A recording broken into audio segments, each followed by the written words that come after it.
selamat malam pemirsa Nusantara TV, apa kabar? Jumpa lagi di Tanya Jeng Ayu. Udah gak sabar kan kita mau buka data tentang apa? Hari ini Jeng Ayu gak akan ngajak pemirsa untuk tarik napas yang dalam, tapi mau ngajak pemirsa untuk lebih legowo. Kenapa tuh? Yuk kita tonton dulu video berikut ini.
Udah lihat kan pemirsa tadi videonya?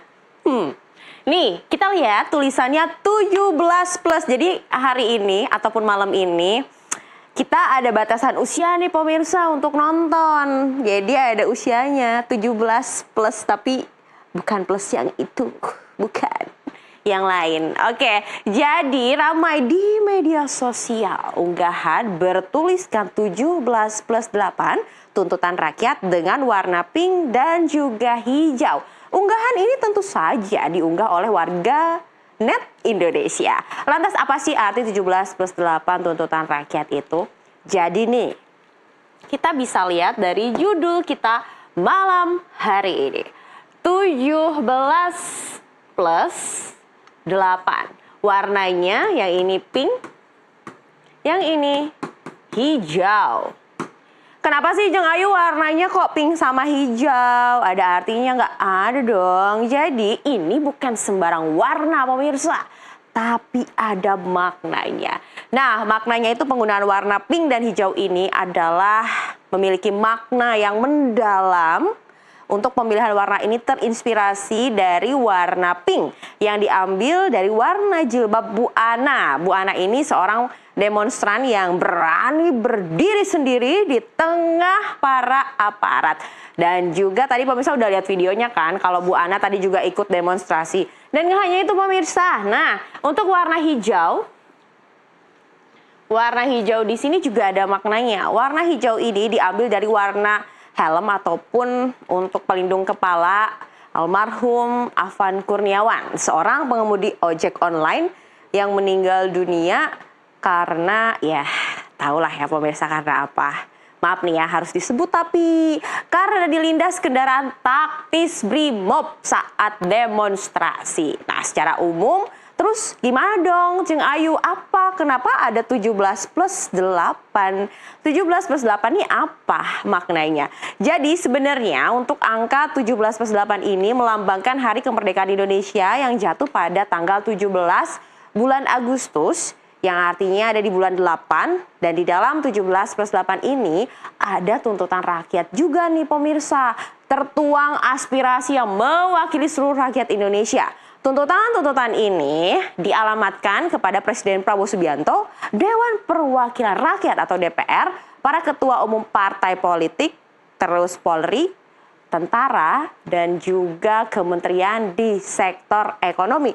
Lalu apa sih Jeng Ayu isi tuntutannya? Kita buka datanya. Ih, pemirsa macet lagi. Oh, tidak macet. Oke, jadi ini dia. Tuntutannya ada 17. Mungkin ganteng, kameramen, tolong di zoom biar pemirsa lihat ya.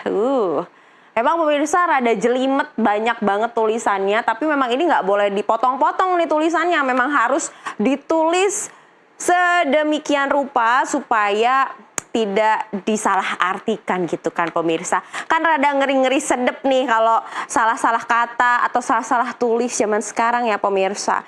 Nah, 17 tuntutan ini merupakan tuntutan jangka pendek yang harus diselesaikan dalam 1 minggu dengan batas waktu penyelesaian hingga 5 September 2025. Itu artinya hari ini nih pemirsa. Wah, pasti kepo kan hasilnya nanti. Tunggu dulu, simak dulu karena nanti di akhir ada hasilnya. Nah, yang pertama untuk poin 1 dan juga poin 2 itu ditujukan untuk Presiden Prabowo Subianto. Yang pertama, tarik TNI dari pengamanan sipil dan pastikan tidak ada kriminalisasi demonstran. Yang kedua, bentuk tim investigasi independen untuk kasus Afan Kurniawan maupun semua korban kekerasan aparat selama demonstrasi 28 hingga 30 Agustus 2025 dengan jelas dan transparan, terbuka ya maksudnya pemirsa. Nah, kemudian di poin selanjutnya ada diutarakan untuk Dewan Perwakilan Rakyat atau DPR di poin ketiga, bekukan kenaikan gaji atau tunjangan anggota DPR dan batalkan fasilitas baru termasuk pensiunan. Kemudian poin keempat, publikasikan transparansi anggaran baik gaji, tunjangan, rumah, fasilitas untuk DPR. Kemudian di poin kelima, dorong Badan Kehormatan DPR periksa anggota yang bermasalah termasuk selidiki melalui KPK. Itu yang buat DPR. Sekarang buat Ketua Umum Partai Politik. Ada di poin ke-6 pemirsa, yaitu pecat atau jatuhkan sanksi tegas kepada kader DPR yang tidak etis dan memicu kemarahan publik. Yang ketujuh, umumkan komitmen partai untuk berpihak pada rakyat di tengah krisis. 8. Libatkan kader dalam ruang dialog publik bersama mahasiswa serta masyarakat sipil. Nah, nggak cuma ini. Terus yang lainnya mana Jeng Ayu? Oke, kita buka data yang selanjutnya. Mungkin yang ditunggu-tunggu pemirsa ya. Ini tuntutan untuk Kepolisian Republik Indonesia. Kita buka datanya. Ini dia. Ada di poin 9, bebaskan seluruh demonstran yang ditahan. Hentikan tindakan kekerasan polisi dan taati SOP pengendalian massa yang sudah tersedia.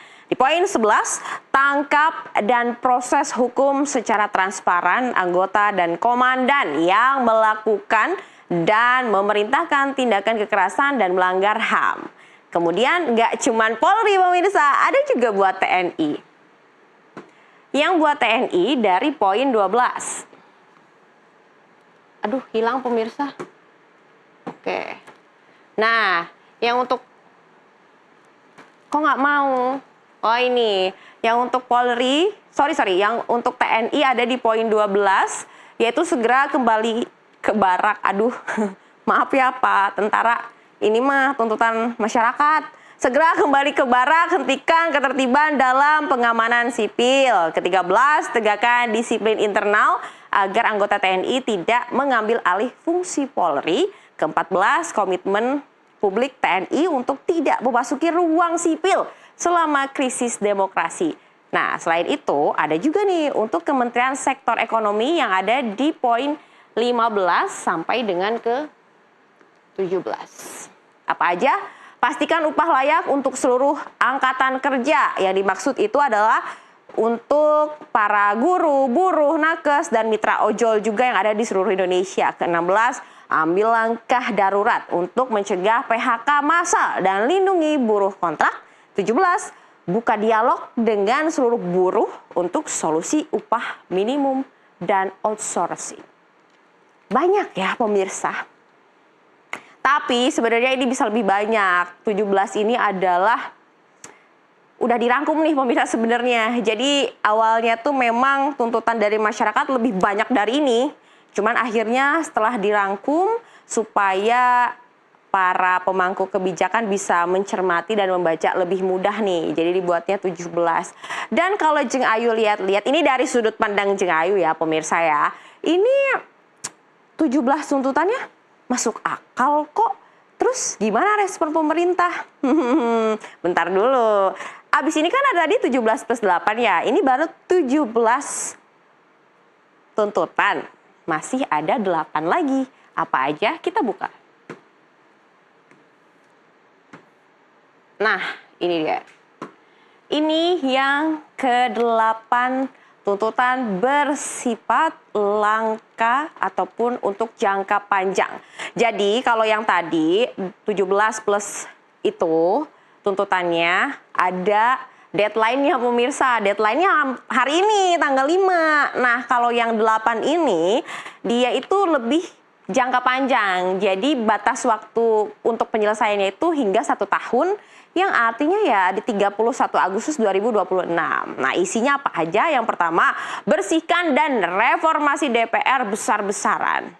Lakukan audit independen yang diumumkan ke publik, tinggalkan standar persyaratan anggota DPR, tolak mantan koruptor. Karena ternyata masih banyak tuh orang-orang yang pernah korupsi, yang merugikan negara, tapi bisa ngejabat lagi. Malah ada yang dapat penghargaan. Aduh, keceplosan pemirsa. Dan tetapkan KPI untuk evaluasi kinerja, hapuskan perlakuan istimewa pensiunan seumur hidup, transportasi, dan pengawalan khusus, dan juga pajak ditanggung APBN. Yang kedua, reformasi partai politik dan kuatkan pengawasan eksekutif. Gimana tuh maksudnya Cing Ayu? Jadi partai politik harus mempublikasikan laporan keuangan pertama mereka dalam tahun ini, dan DPR harus memastikan oposisi berfungsi sebagaimana mestinya.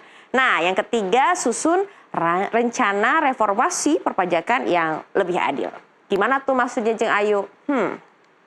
Kalau kata adil, Cing Ayu nggak bisa jabarin sih. Tapi intinya untuk yang ketiga ini, meminta untuk pertimbangkan kembali keseimbangan transfer APBN dari pusat ke daerah, batalkan rencana kenaikan pajak yang memberatkan rakyat, dan disusun rencana reformasi perpajakan yang lebih adil. Yang keempat, sahkan dan tegakkan UU perampasan aset koruptor. Ini yang seru pemirsa. Semoga ini segera sih. Kalau ini Jeng Ayu juga setuju sih kalau ini UU perampasan aset segera disahkan daripada langsung dirampas sama masyarakat. Ya nggak? Iya kan, takut loh. Tapi itu tidak baik untuk dicontoh ya pemirsa ya. Jadi Jeng Ayu di sini kita garis bawahi, kita tidak menghimbau untuk ada perampasan langsung, tidak ada. Tapi kan ya yang sudah terjadi bisa dilihat, daripada kayak gitu, mending ada UU-nya, jelas kan? Oke, next. Nah, selain itu, di nomor 5 ada reformasi kepemimpinan dan sistem di kepolisian agar profesional dan humanis. Ini dia.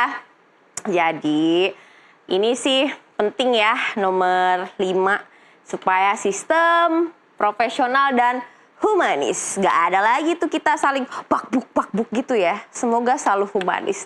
Kalau yang keenam, TNI kembali ke barak tanpa pengecualian. Wah, gitulah intinya. Takut Jeng Ayu, lanjut deh. Nomor 7, perkuat Komnas HAM dan lembaga pengawasan independen. Iya loh, Komnas HAM. Hak asasi manusia, apa itu? Nanti pemirsa bisa Google ya sendiri. Pemirsa pasti lebih cerdas deh, penonton tanya Jeng Ayu mah pinter-pinter, gercep-gercep, dan bisa jadi intel-intel tuh yang nyari-nyari data. Pasti kan selama seminggu ini pada sibuk kan, gali informasi kan. Aduh. Oke, next. Tinjau ulang yang ke-8, kebijakan sektor ekonomi dan juga ketenagakerjaan. Harus ditinjau ulang. Udah 8 nih, jadi yang dimaksud 17 plus 8 adalah 17 tuntutan yang ingin segera dilaksanakan dengan deadline hari ini, dan 8 adalah 8 tuntutan yang diminta diselesaikan dalam 1 tahun. Tenggat waktunya hingga 31 Agustus 2026. Lalu bagaimana nih tanggapan dari DPR terkait tuntutan rakyat? Kita lihat informasi ini.